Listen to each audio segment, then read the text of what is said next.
Welcome back, everyone, to the deep dive. You know that feeling, right? Where you're just kind of stuck, feeling kind of lazy, but also like genuinely down? Oh yeah, I know that feeling all too well. It's a pretty common experience, actually. It is, and that's what we're going to unpack today. Why do we get stuck in that cycle? No motivation, feeling disconnected. It's a tough spot to be in. Totally. And so often people just kind of brush it off as just being lazy, but there's usually a lot more to it. Exactly. So today we're going to deep dive into the link between what we call laziness and those heavier feelings of depression. How do they feed off each other? And most importantly, what can you actually do to start feeling better and getting your motivation back up? We've put together a PDF with all the key points, by the way, so you can download that. Yeah, it's about going beyond just labeling yourself Mhm. and actually understanding what's happening beneath the surface. Right, so let's dig into this whole laziness thing. We often think of it as just a personal flaw, like, oh, I'm just lazy, but, Yeah. our research points to something else entirely. Yeah, a lot of the time, it's not a flaw, it's a symptom, like a signal that something bigger is going on, especially depression. Okay, so how does that work? How does depression make you feel lazy? Well, when you're depressed, you often have way less energy, and it's much harder to find the motivation to do things. Even simple everyday tasks can feel impossible. And it's not because you're choosing to be lazy, it's actually because of changes in your brain chemistry that affect how motivated you feel. So it's like you want to do things, maybe you plan to clean your room or start a project, but then you end up just scrolling on your phone for hours and feeling even worse about yourself afterwards. Exactly. And that's where the cycle kicks in. You feel bad for not doing anything, so you feel even more depressed, and that just makes it harder to get going again. It's like this downward spiral. So for everyone listening, the takeaway here is this. What you might think is just laziness could actually be a sign that you're lacking energy, direction, or maybe struggling emotionally. And understanding that, having that self-compassion is huge. It's the first step to breaking free. Couldn't agree more. It's about shifting from beating yourself up to being understanding and kind to yourself. All right, so let's say you're stuck in this cycle, feeling lazy and depressed. Where do you even start to get out of it? One thing that really works is starting super small, like ridiculously small. Okay, I like where this is going. So instead of trying to do everything at once, you're saying break it down. Exactly. When you think about these big, overwhelming goals, it's easy to freeze up and not do anything. But if you focus on tiny, almost insignificant actions, you can trick your brain into getting started. Give me an example because I think that's where people get stuck. Sure. So instead of saying, I'm going to organize my entire life today, start with something like, I'm going to drink a glass of water when I wake up. Or if a full workout feels impossible, try, I'll stretch for 5 minutes. Those are things you can almost definitely do, right? Yeah, I see what you mean. It's like you're lowering the bar so low that you can't help but step over it. Right. The goal is to get some momentum going. Each little win, even if it seems small, gives you a little boost of positivity, and that can snowball into bigger changes over time. And I've heard of this 5-minute rule too. What's it all about? Oh yeah, that's a good one. Basically, when you have a task that seems really hard or you just don't feel like doing it, tell yourself you'll only do it for 5 minutes. The funny thing is, a lot of the time, once you actually start doing something, it's not as bad as you thought it would be, and you keep going. Right, and even if you stop after 5 minutes, hey, you still did something. Exactly. You still move forward, and that's what matters when you're dealing with low motivation. Any little step is a win. And this ties into another challenge that comes with feeling lazy and depressed, right? Yeah. That sense of failure, like you're not being productive enough. We put so much pressure on ourselves to achieve big things all the time. Yeah, that's such a common struggle. And honestly, that traditional definition of productivity can be really harmful, especially when you're feeling down. It sets you up for feeling inadequate. We need to redefine what productivity really means, especially in this context. Okay, so how do we change that mindset? It's about valuing consistency over perfection. It's not about doing the most amazing things every day. It's about making small, steady progress, even if it's just a little bit each day.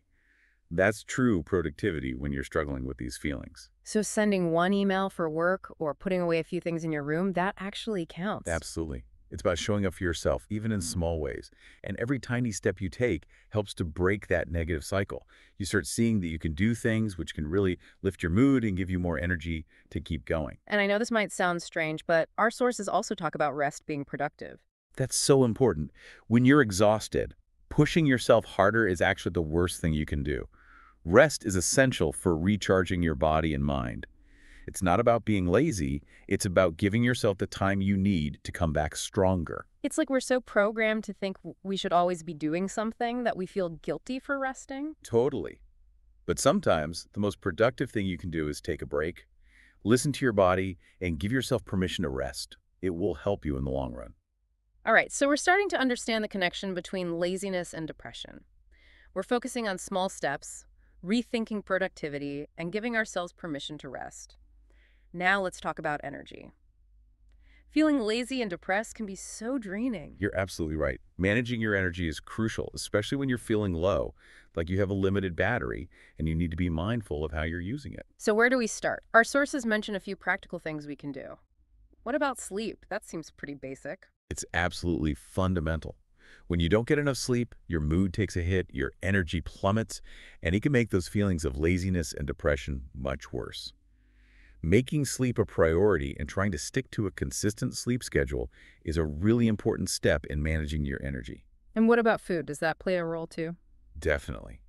You know how you get that quick burst of energy from sugary snacks and then you crash hard?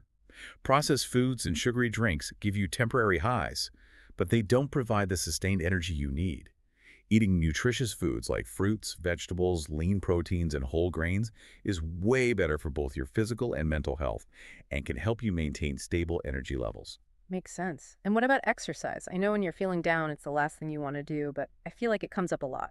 You're right, it can feel overwhelming, but even a little bit of movement can make a huge difference.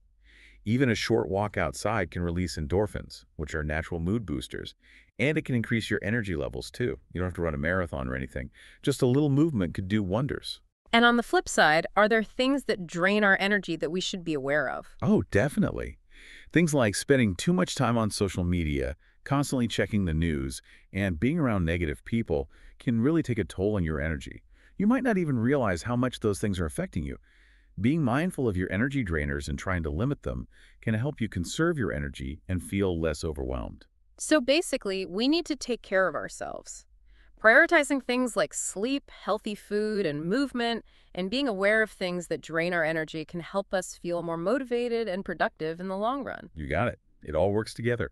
When you take care of your basic needs, you're building a foundation for better mental and physical health. Okay, so we're feeling a bit more energized. Now, how do we bring some structure into our lives, especially when motivation is still low? Our sources emphasize the importance of realistic goals and routines. Yeah, having some structure can be super helpful. It gives you a framework for your day and can make things feel less chaotic and overwhelming. The key is to keep it simple and realistic. We're not talking about a strict, overscheduled day, just some gentle guidance. So what kind of routines are we talking about? A simple morning routine could be as easy as drinking a glass of water, stretching for a few minutes, or even just writing down a few thoughts in a journal. It's about starting your day with intention. That sounds manageable. What about during the day? A good strategy is to choose just 3 small tasks that you want to get done each day. Write them down. Having that list can make a big difference. It gives you a sense of direction. And again, these don't have to be huge things, just small steps forward. And what about ending the day? Creating an evening routine can help you unwind and prepare for a good night's sleep. This could include reading a book, doing some meditation, or just reflecting on the day and noticing anything positive that happened, no matter how small. I like that. So it's not about being busy all the time, but creating a rhythm for your day. Yeah, exactly. It's about creating a flow and reducing the stress of constantly having to decide what to do next, especially when you're already feeling low on energy. But sometimes, it's more than just feeling lazy and unmotivated. Our sources talk about this connection between these feelings and a sense of emptiness or a lack of purpose, like nothing really matters. That's a really profound point. When you don't feel like your life has meaning, it's hard to get excited about anything.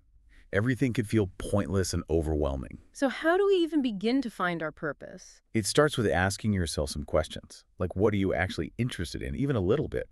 What kind of person do you want to be? What has made you feel happy or fulfilled in the past? Those questions can give you some clues about what might give your life more meaning. It's not about having some big, dramatic life mission right away, though, right? No, not at all. Finding your purpose is a journey. It might take time. It might involve trying new things, revisiting old hobbies, and stepping outside of your comfort zone. Even tiny sparks of interest can be helpful guides. It's about finding what lights you up. It's about experimenting and allowing yourself to explore without pressure. Exactly. And sometimes just having a general direction, even if you don't have all the answers, can be enough to start shifting those feelings of emptiness. Now, we've covered a lot of strategies today, but it's important to acknowledge that sometimes these feelings of laziness and depression can be signs of a more serious mental health issue. That's a really crucial point. If you've tried these strategies and you're still struggling, or if your feelings are really intense and don't seem to be getting better, it's important to seek professional help. So if you're feeling overwhelmed, it's okay to reach out to a therapist, counselor, or even a trusted friend. There's no shame in asking for help. Absolutely. In fact, asking for help is a sign of strength. It means Yeah. you're taking your mental health seriously, and that's so important. And there are people out there who are trained to help you through these challenges. You don't have to go through this alone. I love that. It's a reminder that we all need support sometimes. And it's a reminder that these issues are complex, and sometimes professional guidance is the best way to get on the road to recovery. As we wrap up today, what's the one thing you want our listeners to remember? I want them to know that overcoming these feelings of laziness and depression is a process. It takes time, and there might be ups and downs along the way. Don't put pressure on yourself to fix everything at once. That's such a good point. It all comes back to being kind to ourselves, starting small, and celebrating every little victory. Exactly. Focus on making one small change today. Drink that glass of water. Take that 5-minute walk. Those small actions can lead to big changes over time. And as you go about your day today, think about what you heard today. What's one small thing you can do to take care of yourself?